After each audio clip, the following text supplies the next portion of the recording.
Okay, so for number 19, it says we have concentric circles, so that just means a circle inside of a circle.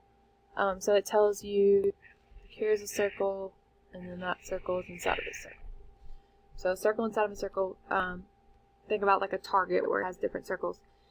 So, focus this. It tells you that these two circles are 6 inches apart. So that means from here to here is 6 inches, and that's the same all the way around. It tells you the inner circle, which is red in this case, but this is the inner circle, has a perimeter of 37.7 inches. And then we're trying to find the perimeter, or think about perimeters like the circumference of the outside of this one. So for the inner circle, since our perimeter is 37.7 inches, this is the same thing as doing the arc length of the whole circle. So we know the whole circle has an arc length of 37.7. Because it's the whole circle, I'm going to use 2 pi.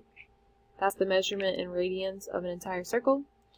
And then you can divide both sides by 2 pi. And so your radius should be 6 inches. So that tells us the radius of the inner circle, and I'm going to draw it from here to here, is 6 inches. Okay, so once again, I took the inner circle, the perimeter, or the perimeter is the same thing as the circumference, which is the same thing as the arc length for the whole thing, was 37.7, equals the radius times the theta measure. Well, the theta measure for the whole circle is 2 pi, so the radius was 6. So now, because we knew this was 6 from here to here, and we know the radius is 6, this means for our bigger circle, our outer circle here, it is going to have a radius of 6 plus 6, so 12 inches. So if we want to find the perimeter of it, we can use our S equals R theta. We're trying to find S. The radius is 12, and because we're doing the entire circle, it's going to be 2 pi.